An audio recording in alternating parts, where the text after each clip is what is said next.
Azerbaijan की राजधानी Baku में जलवायु परिवर्तन पर वैश्विक बैठक चल रही है। इस बैठक का हिस्सा भारत भी है और जो बड़ी खबर सामने आ रही उसके मुताबिक भारत ने ग्लोबल साउथ के लिए सालाना 300 अरब अमेरिकी डॉलर के जलवायु वित्त पैकेज को खारिज कर दिया है।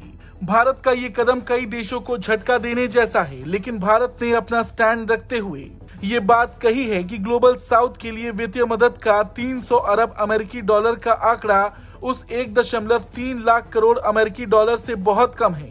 दोस्तों, भारत ने 300 अरब डॉलर का जो क्लाइमेट डील है ग्लोबल साउथ के लिए एट द COP29 उसको रिजेक्ट कर दिया, लेकिन पाकिस्तान को कोई मसला नहीं है।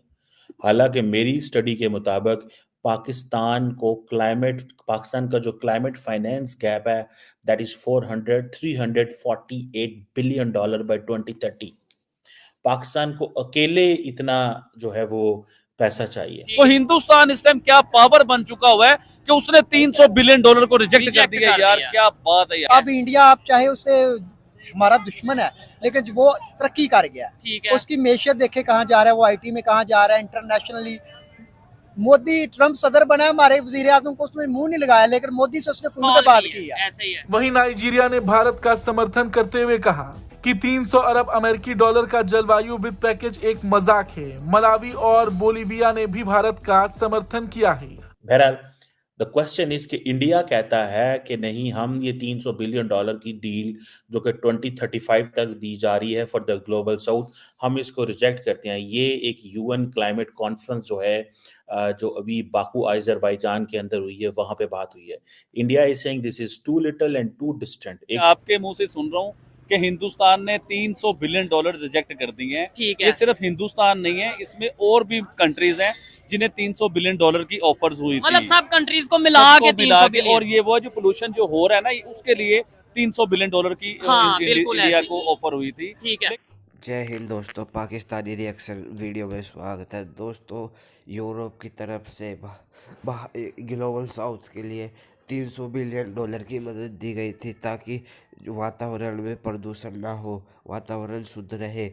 भारत ने उसके लिए इनकार कर दिया। ये बहुत कम पैसे हैं, हमें हमारी ज़रूरत के हिसाब से पैसे चाहिए। और बताया कि यूरोप और अमेरिका दुनिया में कुछ भी करे और वो करे तो ठीक है, लेकिन दूसरा करे तो गलत है। सबसे पहले तो यूरोप और अमेरिका में ही फैक्ट्री लगनी शुरू हुई थी।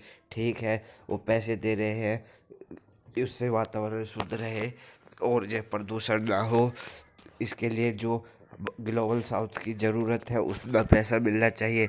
इसीलिए पाकिस्तानी मीडिया चर्चा कर रहा है कि भारत ने अपने फ़ायदे में और अपने जो साथी लोग हैं उनके लिए कितनी अच्छी बात कही है, लेकिन पाकिस्तान ने इस पर क्यों नहीं चर्चा की।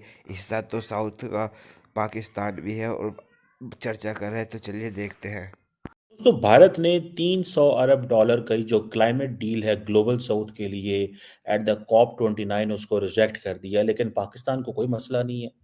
हालांकि मेरी स्टडी के मुताबिक पाकिस्तान का जो क्लाइमेट फाइनेंस गैप है that is 348 billion dollar by 2030।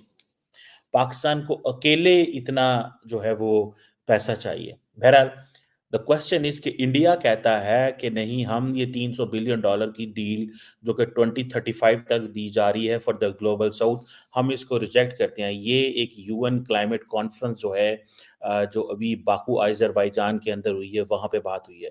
India is saying this is too little and too distant. एक तो 2035 और 300 अरब dollar. So India is basically asking for 1.3 trillion dollar for the global south।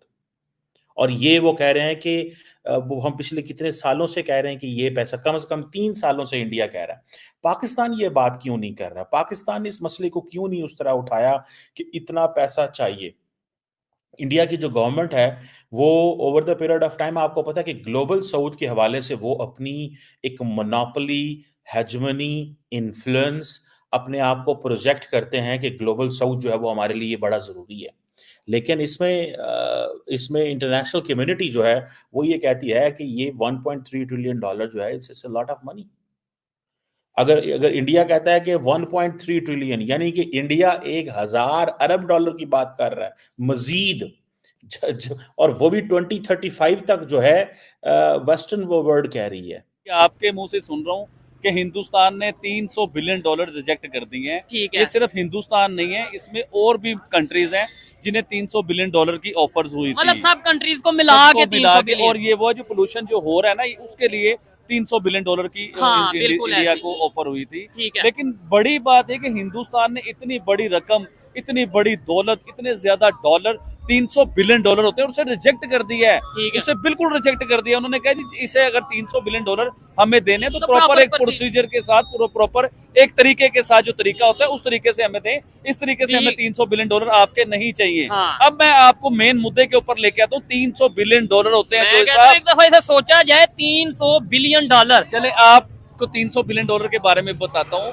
Pakistan IMF से $3 billion या $5 billion के लिए नाक रगड़ता है अपनी, इवन के उनकी शर्तें भी मानता है। जो सर ये शर्तें नहीं है तो और क्या है? बिजली का रेट कैसे निकलेगा? IMF कहेगा तो बिजली का रेट निकलेगा। गैस का रेट कैसे निकलेगा? IMF से निकलेगा। ईच एंड एवरीथिंग, पाकिस्तान की कोई भी चीज है IMF के रेट से निकलेगी। आपका मोटरवे गिरवी रखवा देता है IMF, हमारे PIA को गिरवी रखवा देता है IMF। यानी कि IMF हमारा दादा परदादा, हर चीज IMF बन चुका हुआ है। और उससे हम $4-5 बिलियन लेने के लिए नाक रगड़ते हैं, उसकी शर्तें मानते हैं। ईच एंड एवरीथिंग जो भी वो कहते हैं हमें मानना पड़ता है, चाहे वो हमारे हक में बेहतर हो, चाहे हमारे हक में नुकसान हो। तो हिंदुस्तान इस टाइम क्या पावर बन चुका हुआ है कि उसने $300 बिलियन को रिजेक्ट कर दिया। यार क्या बात है यार। ठीक हो गया। अच्छा आबिद भाई, आपने पाकिस्तान की बात की, नो डाउट इस टाइम भी जो पाकिस्तान की सिचुएशन है, आप इसके ऊपर क्या कहना चाहेंगे? बहुत से लोग तो बात कर रहे हैं, इवन मेन स्ट्रीम मीडिया पे भी आप देख लें या ओवरऑल सोशल मीडिया पे भी जो इस टाइम पाकिस्तान की सूरत हाल है उसके ऊपर कोई ऐसा बात नहीं कर रहा। क्या कहना चाहेंगे? कोई बात करे ना करे, हम लोग तो मौजूद है भाई बात करने के लिए, और हमने तो सच बताना है, हमने कर देनी है बात। इस टाइम पूरा पाकिस्तान बंद है भाईजान।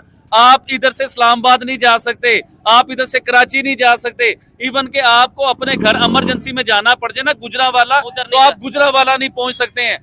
पाकिस्तान इस टाइम कंटेनरों का शहर, कंटेनरों का मुल्क बन चुका है। वैसे में बताया जाता भाईजान, मैं तो आपको कहता हूँ चोई साहब कि आप ये यूट्यूब का काम छोड़ो, ये कंटेनर का काम शुरू कर दो। पाकिस्तान में कंटेनर का बड़ा काम है। और देखें, हम लोग कहते हैं जी हमने फलस्तीन जाना है जंग लड़ने के लिए, फलस्तीन जाना है लड़ाई लड़ने के लिए। आप भाईजान जैसे इस्लामाबाद नहीं जा सकते, फलस्तीन जाना तो बड़ी दूर की बात है। इवन के आप कश्मीर नहीं जा सकते। इंडिया कह रहे नहीं, $1.3 ट्रिलियन 2030 तक चाहिए। अच्छा, पाकिस्तान अकेला इससे बहुत ज्यादा मुतासर हो रहा है। Pakistan itself is getting affected by this environmental challenges के साथ। लेकिन इंडिया ने इस पे ज्यादा खुल खला के बात की है, और मेरा ख्याल है कि यही वजह है कि that gives India a sort of, यही तो चीज करने की जरूरत थी इंडिया यही तो चीज करके बेसिकली अपने आप को प्रोजेक्ट कर रहा है एज ए ग्लोबल साउथ के लीडर में। इंडिया जो है वो बेसिकली ये जो नॉर्थ साउथ की जो डिबेट है ना, इसको वो लीड कर रहा है। ठीक है जी, वो इसको लीड कर रहा है, और वो कह रहा है कि भाई हम जो है वो हम बात करेंगे साउथ की। ठीक है जी। अब आपको पता है यूएन ने बेसिकली एक फ्रेमवर्क बनाया था जिसमें 23 डेवलप कंट्रीज और यूरोपियन यूनियन वो एक जो प्लैनेट को हीट करने में और एमिशंस में रिस्पॉन्सिबल थे। ठीक है जी। और यही वजह है कि जो बाकू का अकॉर्ड हुआ है वो कहता है जी 300 बिलियन 2035 तक दिया जाए। ठीक है जी। अब सुनने में आ रहा है कि $500 अरब और की भी बात की जा रही है कि वो हमें चाहिए, और ये पैसा किधर जाएगा? डेवलपिंग वर्ल्ड में जाएगा। इसमें से बहुत सारा पैसा इंडिया भी जाएगा। ठीक है ना जी, इंडिया भी जाएगा, क्योंकि इंडिया इटसेल्फ अपने आप को जो, जैसे इंडिया ने अपनी कमिटमेंट्स की हुई हैं कि 2070 तक इंडिया जो है वो क्लीन एनर्जी पे शिफ्ट हो जाएगा।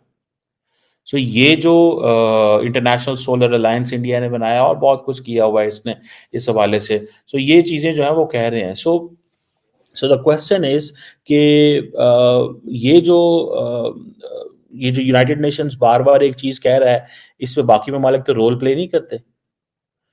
अब यूएन भी ये कहता है, यूरोपियन यूनियन भी कहता है कि हमें ये जो डोनर बेस है इसको ब्रॉडन करने की जरूरत है, और इसमें जो अमीर मुल्क हैं जैसे सऊदी अरेबिया है, चाइना है, या बाकी जो अरब वर्ल्ड है जो पैसे ज़्यादा हैं, एंड पर्टिकुलरली चाइना जो है दुनिया का सेकंड बिगेस्ट इकोनॉमी है एंड टॉप एमिटर है ग्रीन हाउस गैस का, और वो कोई इतना लंबा चौड़ा कंट्रीब्यूट भी नहीं कर रहा इस चीज में।